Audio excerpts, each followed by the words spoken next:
A paz do Senhor, irmãos, louvamos a Deus, glorificamos o nosso Senhor e Salvador Jesus Cristo por podermos estar reunidos em torno do seu nome para estudarmos a sua palavra durante alguns instantes, amém? Primeiro dia da semana, nós nos colocamos diante dele e agradecemos, mesmo que remotamente, por ter a oportunidade de estarmos juntos e continuarmos crescendo na graça e no conhecimento do nosso Senhor e Salvador Jesus Cristo. Nós vamos orar colocando as nossas vidas na presença do Senhor, pedindo que Ele realize uma obra na nossa vida através do estudo da Sua palavra. Amém? Senhor da glória, nós te exaltamos, glorificamos e bendizemos, Pai. Somos gratos a Ti por este momento, ó Deus, em que nós estamos juntos no primeiro dia da semana, consagrando, Senhor, a Ti as primícias do nosso dia e da nossa semana, Pai. Nós invocamos a Tua presença, pedimos que o Senhor nos ajude em todos os momentos, ó Deus, e que seja tudo para a glória, honra e louvor do Teu nome. Se o Senhor não estiver conosco, nós nada podemos fazer. Que o Teu Espírito Santo, Senhor, tenha liberdade para realizar, ó Deus, uma obra de transformação na nossa vida, para que possamos caminhar de fé em fé, de glória em glória e de vitória em vitória, Senhor. Assim nós te exaltamos, te adoramos. Em nome de Jesus e para a tua glória. Amém, Senhor. Nós vamos então, irmãos, continuar estudando os níveis de revelação bíblica e o amadurecimento cristão pelo experimentar. Já passamos pelo livro de Gênesis, Êxodo e hoje entraremos no livro de Levítico. Um dos maiores milagres que Deus pode fazer na vida do homem, irmãos, é tirar um homem contaminado de um ambiente contaminado, transformar esse homem contaminado em um homem santo, devolver esse homem santo a um ambiente contaminado e fazer com que no meio desse ambiente contaminado esse homem continue sendo santo. É uma obra completa que Deus faz na vida do ser humano. É uma obra extraordinária que Deus faz. Ele não faz pela metade. Ele não faz uma obra sem concluí-la. Ele é fiel para terminar, para aperfeiçoar a obra que Ele mesmo iniciou em nossas vidas, irmãos. Então nós vamos, a partir de agora, até aqui nós vimos, e falaremos mais adiante, o que Deus praticamente fez pelo homem. O tempo todo em Gênesis e Êxodo, Deus vem fazendo pelo homem. Chega em Levítico, nós vemos que Deus começa a exigir, né? Não que ele não tenha feito isso em Gênesis e em Êxodo. Nós sabemos, irmãos, que se pegarmos as histórias de Abraão, de Jacó, de Isaac, de Moisés, de José, houve uma exigência da parte de Deus em relação à santidade, em relação a esse compromisso, né, nesse relacionamento com Ele. Mas de uma forma geral, o livro de Levítico é que nos mostra essa necessidade de nos adequarmos a uma forma de relacionamento com Deus. Então, dentro do livro de Levítico, nós vamos começar falando a respeito da responsabilidade do crente, irmãos. A responsabilidade do Filho de Deus. Seria o tópico 1.1 dentro de Levítico, amém? No livro de Levítico, no hebraico, ele é chamado de Vaikra, que é o original, né? E significa e chamou. É maravilhoso, irmãos, entender como depois de Gênesis, a criação, a liberdade que Deus deu ao homem, a queda do homem, a ida, né, para a escravidão, o clamor, a libertação da escravidão no Egito, a alegria, né, pela libertação, como nós vimos nas duas últimas aulas, como o próximo passo então é o homem deparar-se com a necessidade da santidade de Deus, irmãos. Uma pergunta que eu faço, e isso de uma forma bem séria: você é salvo? É algo que você precisa perguntar a si mesmo. Você é salvo? E mais do que isso, mais do que isso, para que você é salvo? Qual foi o objetivo ou qual é o objetivo de Deus na sua salvação? Por que ele te salvou? Por que ele te escolheu e te salvou? Nós temos falado que a obra realizada por Deus na vida do homem não pode terminar na cruz, irmãos. Existe uma necessidade inerente de continuidade dessa obra. Quando nós falamos que não pode terminar na cruz, mais uma vez, nós não estamos desprezando essa maravilhosa cruz. A cruz, eu repito, é o ponto central desse relacionamento de Deus com o homem. É o ponto central. Nós fomos salvos pelo sangue da cruz, como Paulo escreve. Mas de uma forma, no que diz respeito à revelação, nós precisamos caminhar, passar pela cruz, darmos glória a Deus pela cruz e continuarmos caminhando. Sabe por quê? Porque na cruz Jesus foi Salvador. Glória a Deus, Ele é o Salvador da humanidade. Mas é necessário que, além de ser o meu e o seu Salvador, ele seja Senhor. E o livro de Levítico, ele traz, ele começa a introduzir, né, de uma forma, do ponto de vista da revelação, esse senhorio e a necessidade que o homem tem de buscar na santidade a única forma de relacionamento com esse Senhor. Então, é necessário que Jesus seja mais do que o seu Salvador. É necessário que ele seja o seu Senhor. São coisas extremamente diferentes, irmãos. Coisas extremamente diferentes. Ele pode ser o meu Salvador e não ser o Senhor da minha vida. Ele pode ser o seu Salvador e não ser o Senhor da sua vida. Mas é necessário que nós caminhemos e nos desenvolvamos e chegamos a um tal ponto em que ele se torne o Senhor da nossa vida. Existe a necessidade de um desenvolvimento e um amadurecimento que provém do relacionamento do homem com Deus. Nós fomos salvos por Cristo com um propósito. Há um propósito na sua salvação.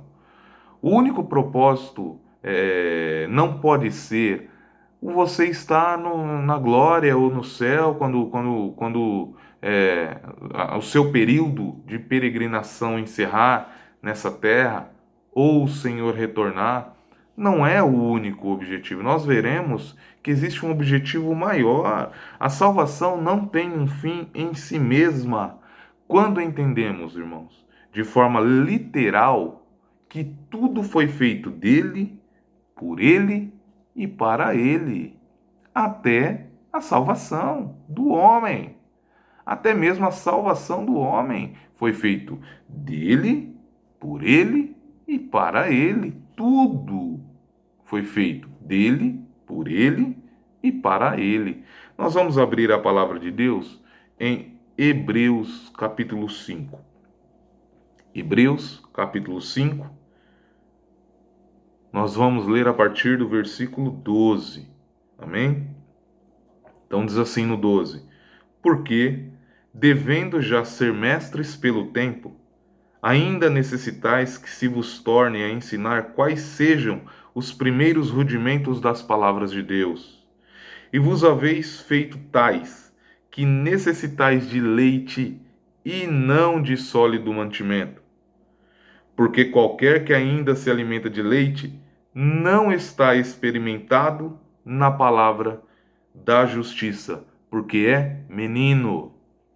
Mas o mantimento sólido é para os perfeitos, os quais, em razão do costume, têm os sentidos exercitados para discernir tanto o bem como o mal.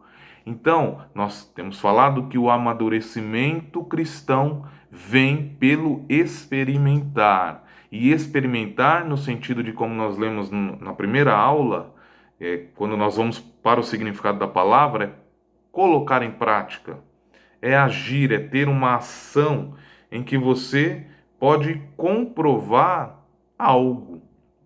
Eu vou repetir a leitura, irmãos. 12. Porque devendo já ser mestres pelo tempo, ainda necessitais que se vos torne a ensinar. Veja bem, eu disse aos irmãos na primeira aula que Deus leva em consideração isso de uma forma não filosófica, uma forma pragmática, o tempo nessa escala que nós conhecemos.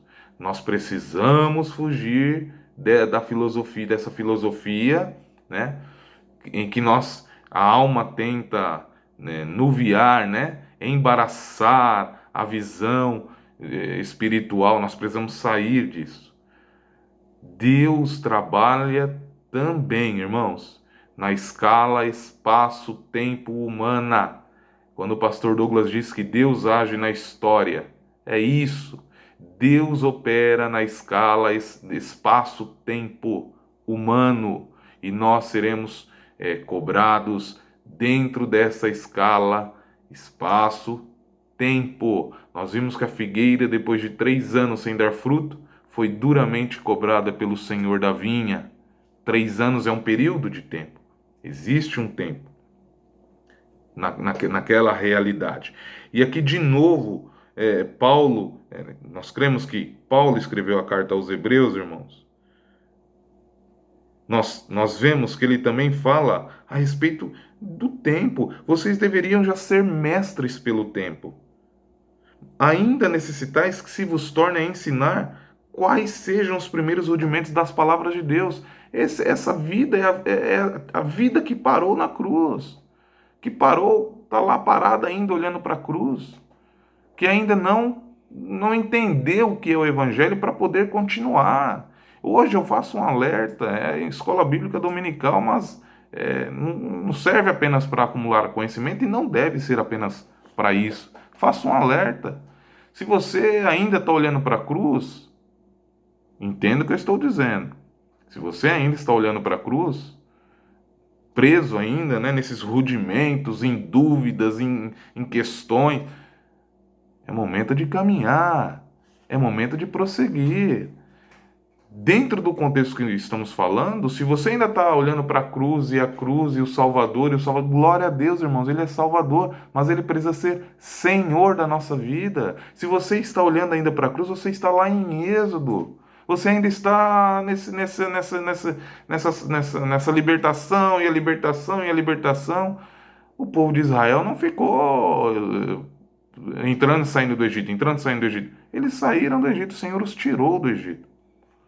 E eles caminharam, passaram pelo deserto, veremos na próxima aula. Algo que o pastor Léo tem falado também na quarta-feira. Veremos na próxima aula e falaremos dentro desse contexto de números. Mas é necessário que você prossiga. É necessário que você caminhe, que você se desenvolva. E não precise, né, desse leite espiritual. Porque qualquer que ainda se alimenta de leite não está experimentado. Ele começa a falar da experiência. Vejam, os irmãos. Nós estamos falando do amadurecimento pelo experimentar. Ele começa a falar da experiência. Ainda não está experimentado, ele diz. Na palavra da justiça, porque é menino. Mas o mantimento sólido é para os perfeitos, os quais, em razão do costume, de novo, é um contexto de experiência. O costume, o ato de experimentar, tem os sentidos exercitados, experiência, para discernir tanto o bem como o mal. Aí nós vamos prosseguir para o capítulo seguinte, que é Hebreus 6, o 1. Pelo que, deixando os rudimentos da doutrina de Cristo, prossigamos até a perfeição, não lançando de novo o fundamento do arrependimento, de obras mortas e de fé em Deus. E é o que nós estamos falando. O que é o fundamento? Arrependimento de obras mortas e de fé em Deus que levam à salvação. É essa revelação da cruz. Você crê que Jesus Cristo é o seu único e possível Salvador? Glória a Deus. O aceite com todo o seu coração. Entregue a sua vida a Ele. E comece então uma jornada de desenvolvimento e de crescimento espiritual. É isso que nós vemos aqui. Então eu vou repetir pelo que deixando os rudimentos da doutrina de Cristo, prossigamos até a perfeição, não lançando de novo o fundamento do arrependimento, de obras mortas e da fé em Deus, e da doutrina dos batismos, e da imposição das mãos, e da ressurreição dos mortos, e do juízo eterno. Vejam, Paulo chama tudo isso aqui de rudimento, é o básico. Ele diz, nós precisamos sair do básico e caminhar.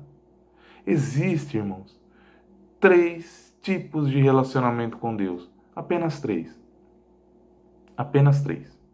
Paulo revela isso lá em 1 Coríntios 2 e 3. Existem 3 tipos de relacionamento com Deus. Os homens naturais, homens e mulheres naturais, homens e mulheres carnais e homens e mulheres espirituais. Essa manhã, primeiro dia da semana, Escola Bíblica Dominical, eu pergunto a você, meu irmão, minha irmã, qual dos 3 você é? Quem é você diante de Deus? Quem é você diante do Senhor? Quem você é? Quem você é diante de Deus? Você é natural? Quem são os naturais? São aqueles que nem salvos são. O homem natural, como Paulo diz lá em 1 Coríntios 2, não compreende as coisas de Deus, nem a cruz. Nem a cruz. Ele não compreende. Você é natural. Você pode estar assistindo esse vídeo e ser natural. Um homem, uma mulher natural, não compreende as coisas de Deus. Não compreende. Não é salvo. Você pode ser carnal. Carnal é o crente que não se desenvolve. É o crente que fica sempre nas mesmas coisas, nos mesmos rudimentos, nas mesmas lutas, nas mesmas dúvidas. É um crente carnal. Você é um crente carnal? Você é uma crente carnal? E o espiritual, irmãos, é o que discerne bem todas as coisas.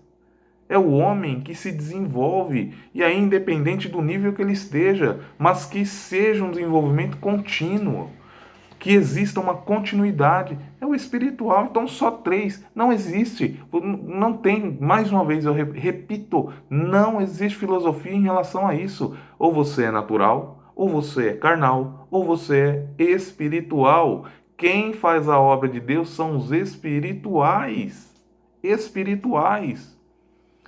Essa semana, a irmã Carol mandou uma foto para a Otília de uma obra, de quando nós começamos a obra em Sorocaba, irmãos. E eu falei a ela, falei, é extraordinário como quem fazia há 10 anos continua fazendo até hoje. Quem fazia 10, continua fazendo até hoje. Quem não fazia 10 anos atrás, e já estava na igreja, continua sem fazer, irmãos. É disso que nós estamos falando. A escola bíblica, não adianta nós digitarmos no grupo, ai que bênção, ou culto, a palavra, que seja, se isso de fato não tem transformado a minha e a sua vida. Não adianta, irmãos. Não adianta. Evangelho é verdade, é realidade, é mudança de vida. Então nós vemos, quem fazia 10 anos, continua fazendo até hoje. São os espirituais. E continuarão fazendo com toda certeza absoluta daqui 10, daqui 20, daqui 30, daqui 40, até o Senhor os levar. São os espirituais. Enquanto os carnais continuam nos rudimentos. Estavam nos rudimentos há 10 anos atrás e continuam nos rudimentos até hoje. A única coisa que mudou é que talvez tenha uma casa maior, um carro mais, talvez, um carro melhor, né? Tenha viajado para vários lugares, mas diante de Deus, continua o mesmo. Chegamos no limiar entre a ação do Criador, dirigida ao homem, e a necessidade, que foi o que nós vimos em Gênesis e Êxodo, basicamente. Chegamos ao limiar entre a ação do Criador dirigida ao homem e a necessidade que esse homem tem em responsabilizar-se diante daquele que por ele tudo fez. Como falado na última aula, espiritualmente a saída do povo de Israel do Egito representa a mudança de posição do homem diante de Deus. Ou seja, irmãos, das trevas para a luz, do poder de Satanás para Deus, como Paulo fala em Atos, ou da potestade das trevas transportados para o reino do Filho do seu amor, como ele fala em Colossenses, ou da morte em nossas ofensas e pecados para nos assentar em lugares celestiais, como Paulo também escreve aos Efésios.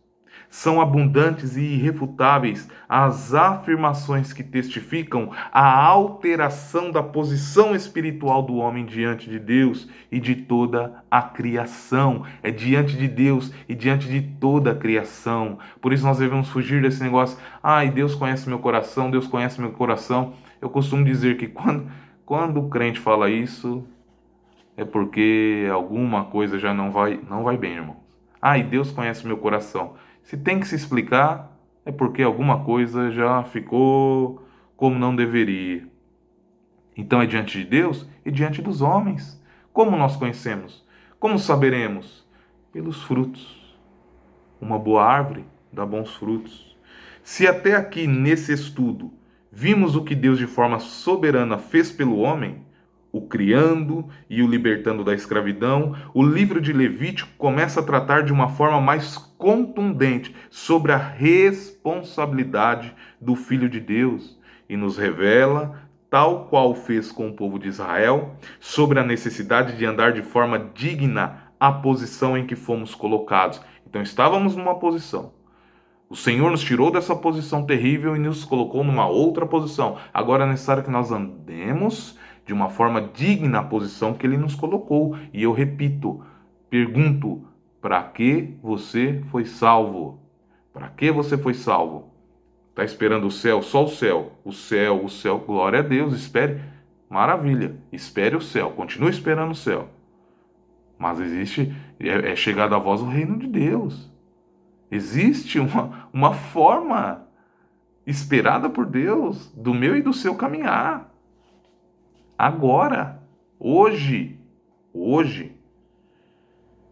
Vamos abrir agora em Tito 2:11, irmãos. Tito 2:11.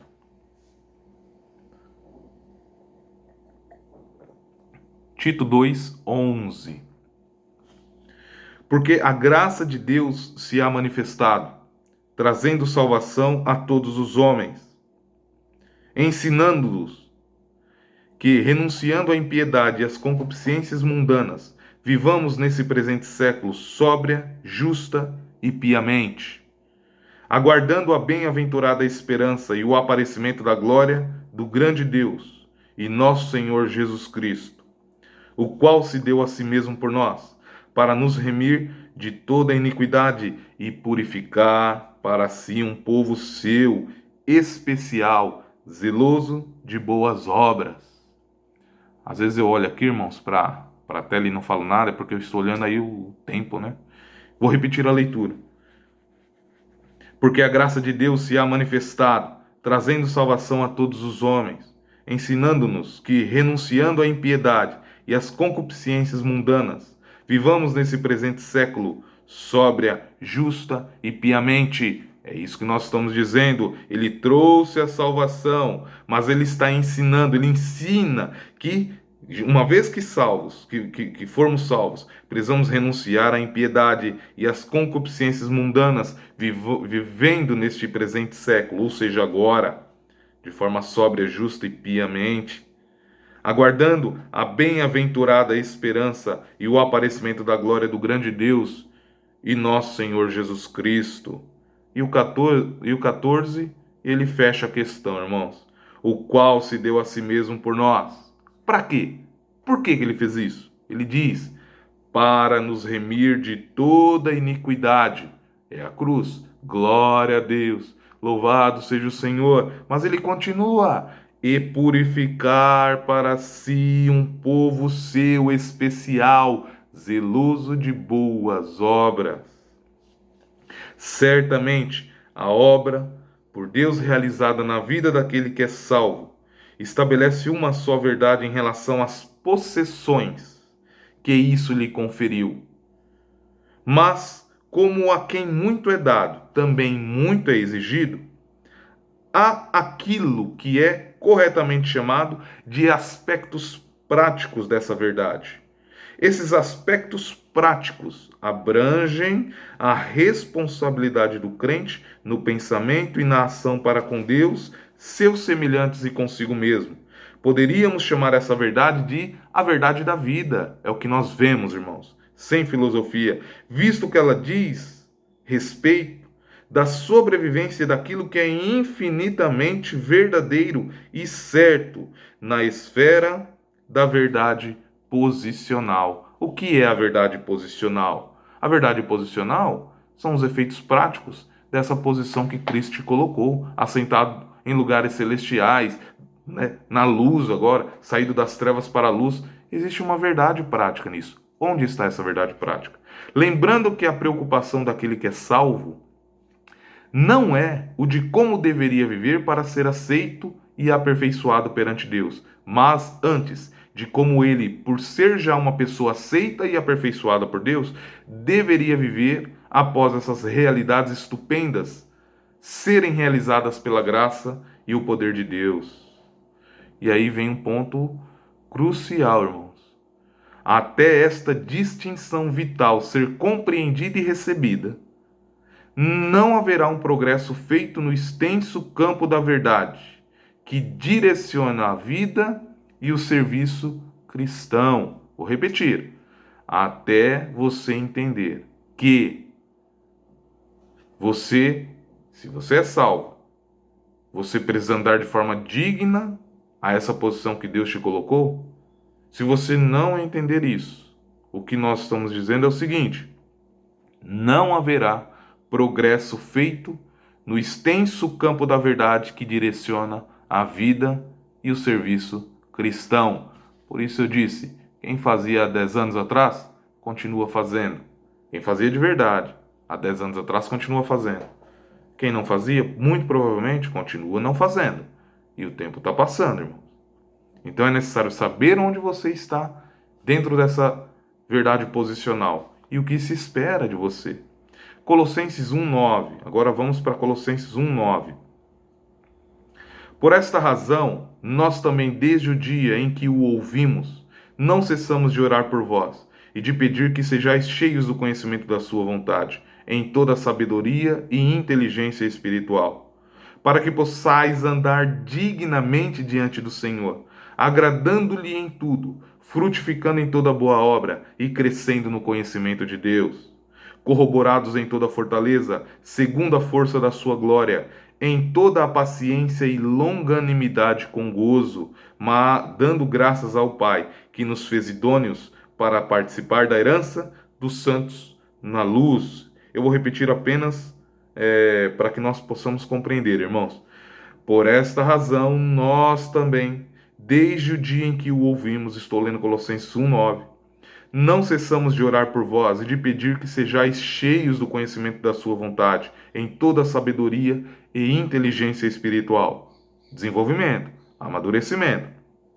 Para que desenvolver? Para que amadurecer? Ele diz no 10: para que possais andar dignamente diante do Senhor, agradando-lhe em tudo, frutificando em toda boa obra e crescendo no conhecimento de Deus, corroborados em toda a fortaleza, porque o amadurecimento, o desenvolvimento na palavra de Deus traz, irmãos, uma fortaleza à vida do homem, segundo a força da sua glória, em toda paciência e longanimidade, com gozo, com alegria, dando graças ao Pai, que nos fez idôneos para participar da herança dos santos na luz.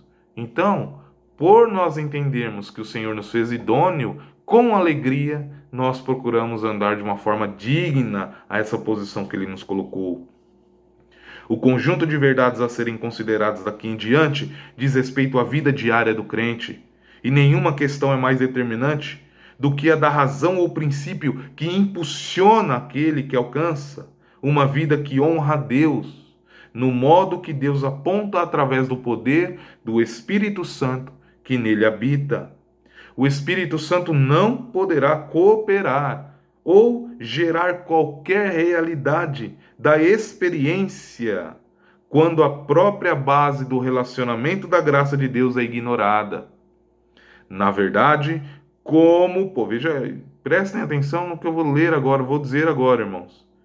Na verdade, como poderia o Espírito Santo dar poder a uma vida que está totalmente desorientada e errada em seus objetivos, métodos e motivos? Como poderia o Espírito Santo dar poder a uma vida que está totalmente desorientada e errada em seus objetivos, métodos e motivos. Seus benefícios necessariamente têm importância somente para aqueles que reconhecem e creem que são aperfeiçoados de uma vez por todas pela simples fé em Cristo como Salvador, e que a nova obrigação deles não é tornarem-se aceitos. Isso já foi, e nem foi uma obrigação. Cristo nos aceitou. É uma obra que começou nele. Mas antes, o objetivo e a preocupação agora é andar dignamente daquele em quem eles são aceitos. Então esse é o primeiro ponto, irmãos. Segundo ponto seria, ou seja, 1.2, tópico 1.2 da aula de hoje. O caminho para a santidade. Isso é simples, irmãos. Muito simples. Muitos crentes também querem de alma, quer filosofar a respeito da santidade. Eu vou mostrar aos irmãos que a santidade é muito simples entender a santidade. Salmo 93, 5. Salmo 93, 5.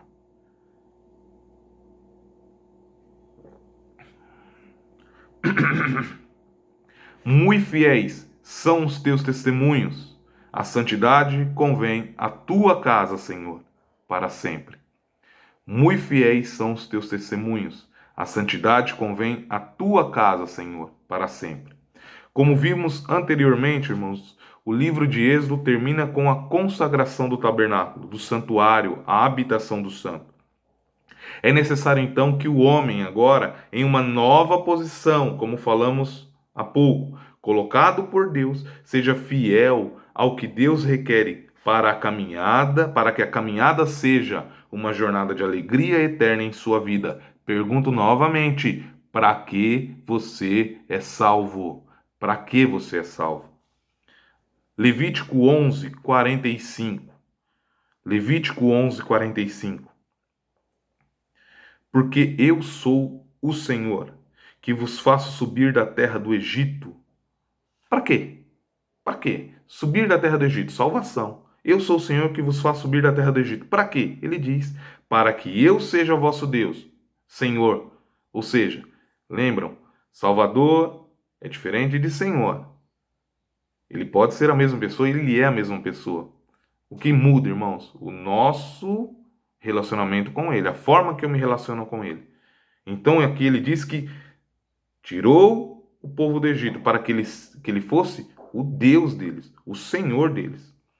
E mais, e para que sejais santos, que é o que ele escreve, porque eu sou santo. Notemos que fomos tirados do Egito para que Jeová fosse nosso Deus e para que fôssemos santos. A santidade, como sabemos, significa separação para o serviço em Deus ou para Deus. Isso no sentido etimológico mais estrito do termo, irmãos. Mas o que isso significa de forma objetiva? No dia a dia, o que isso é? O que é ser santo? O que é buscar a santificação, a santidade? O que é isso? De uma forma prática, já que na nossa realidade precisamos fazer uma obra para Deus e conduzir nossa vida de uma forma terrena com todas as solicitudes. Ou seja, se santidade é você ser separado para a obra em Deus e para Deus, como nós podemos conciliar isso com a nossa realidade? Já que a grande maioria de nós, além de fazer a obra de Deus, tem uma vida profissional, uma vida acadêmica, que seja outras necessidades e solicitudes, como é natural, irmãos. Como, né, essa santidade acontece de uma forma prática? Ou seja, no nosso contexto, não somos inteiramente, entendam o que eu estou dizendo, dedicados à obra do Senhor. Isso numa escala, volta à escala, tempo, espaço, irmãos. Tempo e espaço. Você não é completamente dedicado, eu também não. Amanhã é segunda-feira. Amanhã das 7 às 17 eu preciso estar na empresa. E lá eu resolverei questões que dizem respeito a essa vida. Eu não estarei o tempo todo das 7 às 17 fazendo a obra do Senhor. É nesse contexto. Mas como a santidade se aplica a essa nossa realidade, que é o que importa. Que é o que importa. Falo isso de uma forma pragmática e peço que, para que possamos compreender essa questão, saiamos do campo filosófico. E como nós entendemos isso, irmãos? Essa santidade de forma prática? Olhando para Abraão. Olhando para Abraão. Por exemplo, Gênesis 17:1. Gênesis 17:1. Sendo, pois, Abraão da idade de 99 anos, apareceu o Senhor a Abraão e disse: Eu sou o Deus Todo-Poderoso, anda em minha presença e sê perfeito. Olha o que ele diz, olha o que o Senhor diz a Abraão. Sendo, pois, Abraão, da idade de 99 anos, apareceu o Senhor a Abraão e disse: Eu sou o Deus Todo-Poderoso, anda em minha presença e sê perfeito. Para entender a santidade requerida por Deus dentro do nosso contexto, voltamos então a Abraão. Ser perfeito é ser tamim, como o nosso apóstolo nos ensinou, né, muitas vezes. Ser perfeito é ser tamim, de acordo com o original, é o termo lá no original. Ser tamim é ser irrepreensível, completo. Esse termo, em mais da metade das ocorrências na Escritura, descreve um animal a ser sacrificado ao Senhor. Quando usado em um sentido moral, esta palavra está associada à verdade, virtude, retidão e justiça. A palavra é usada para o relacionamento de uma pessoa com outra e para o relacionamento de uma pessoa com Deus. Descreve ainda a irrepreensibilidade do caminho, do conhecimento e da lei de Deus. Levítico fala de altar, sacrifício. Irmãos, para que serve o altar? O altar serve para duas coisas: sacrifício e morte. Sacrifício e morte. Sacrifício e morte. Isso é santidade. Isso é santidade. Sacrifício e morte. Se nós ficarmos só na cruz, glória a Deus pela cruz. Precisamos caminhar. Precisamos sair desse contexto de Êxodo, entrar em Levítico. Altar, sacrifício é morte. Altar é morte. Digo isso também aos que trabalham na casa de Deus no altar. Independente de Diadema, Sorocaba, Pirituba, altar não é lugar de glamour, né? Eu louvo a Deus que a nossa igreja não tem esse problema. Nunca teve, irmãos. Pelo menos eu não percebi. Mas nunca é demais reforçar. O altar é o lugar onde se morre. É o lugar onde se oferece a Deus. Mas não se oferece de acordo com o que nós queremos. Se oferece morrendo. Então, quando usado em sentido moral, está associado à verdade, virtude, retidão e justiça. Em outras palavras, irmãos, ser santo na prática, dentro do nosso contexto, olha como nós vamos sair de um contexto que a alma tende a complicar. Ai, meu Deus, eu não consigo ser santo, eu não consigo. Ser santo, irmãos, em outras palavras, é dar a César o que é de César e a Deus o que é de Deus. Pastor, mas é isso aí é simples. É aí que muitos tropeçam. Querem dar a César o que é de Deus e querem dar a Deus o que é de César. Você precisa dar a Deus o que é de Deus e a César o que é de César. Santidade, eu costumo dizer à igreja de Sorocaba, é você colocar as coisas no seu devido lugar. Se você tiver a sua vida pessoal com as coisas colocadas no seu devido lugar, o casamento, a família, a educação dos filhos, né, a sua vida como um todo, bem com você mesmo, bem com a sua família, bem em todos os sentidos. E se você tiver um relacionamento com Deus, dando a Deus o que é de Deus em todos os sentidos, irmãos, em todos os sentidos. Falaremos um pouco também quando chegarmos em Números, Deuteronômio. Então você é santo. Então, é dar a César o que é de César, dentro do relacionamento com os homens, e dar a Deus o que é de Deus, dentro do relacionamento com Deus. E em ambos os casos, tendo a palavra como fiel orientadora dos padrões a serem seguidos. Parece simples, mas é aí que muitos tropeçam, irmãos. Enfim, Levítico é rico e traz uma preciosidade em relação à forma que Deus posiciona a santidade como a forma pela qual o homem pode manter o relacionamento com ele. Além disso, vemos que no final do livro, ou dessa linha cronológica da revelação bíblica ao Israel de Deus, que o Senhor já passa a tratar o homem de uma forma mais clara em relação à responsabilização dele em relação à sua vida e os efeitos das suas atitudes. Eu não vou ler, irmãos, mas fica então como um texto aí para os irmãos estudarem ou meditarem na semana, que é Levítico 26, que são as bênçãos e as maldições.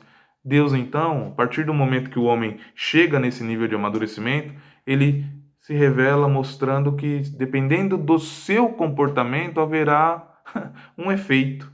É relação causa-efeito. Tá? Em Levítico 26, irmãos. E em Levítico 25, ele começa a falar já da provisão, que é o que nós falaremos, né? Em Números. Quando chegar lá, nós falamos, irmãos. O tempo está correndo aí. Então, Gênesis. Lembremos, irmãos. Criação, liberdade, queda, escravidão. Vamos fazer um paralelo com a vida do homem, né? Gênesis, né? Vamos imaginar esse paralelo. Criação, liberdade, queda, escravidão. Êxodo, extremo do homem, clamor, libertação, alegria pela libertação e a necessidade de estar no santuário. Levítico, responsabilização do crente, caminho para a santidade e maturidade para responsabilização. Amém? Louvado seja o Senhor, Deus nos abençoe, que possamos retornar à casa de Deus hoje, um dia especial, irmãos, que Ele esteja conosco. Amém? Vamos orar. Senhor da glória, em nome de Jesus, te louvamos, exaltamos e bendizemos o teu nome. Te agradecemos, ó Deus, por estes momentos em que estudamos a tua palavra. Peço que o Senhor nos abençoe no restante do dia, Senhor, que possamos entrar em tua casa. Aqueles que terão, Senhor, o privilégio de retornar à tua casa. Que seja, Senhor, um momento de alegria, de gozo, Senhor, e que possamos, ó Deus, ali junto, Senhor, aos nossos irmãos, no santuário, exaltar o Santo, Senhor. Assim nós te exaltamos, te agradecemos, Pai. Toma, Senhor, as nossas vidas nas tuas mãos, toma a vida do nosso pastor nas tuas mãos, continua dando a ele toda a direção, toda a visão do ministério, Pai. Oramos, te agradecemos em nome de Jesus. Amém, Senhor. Deus abençoe os irmãos, um ótimo domingo e uma ótima semana.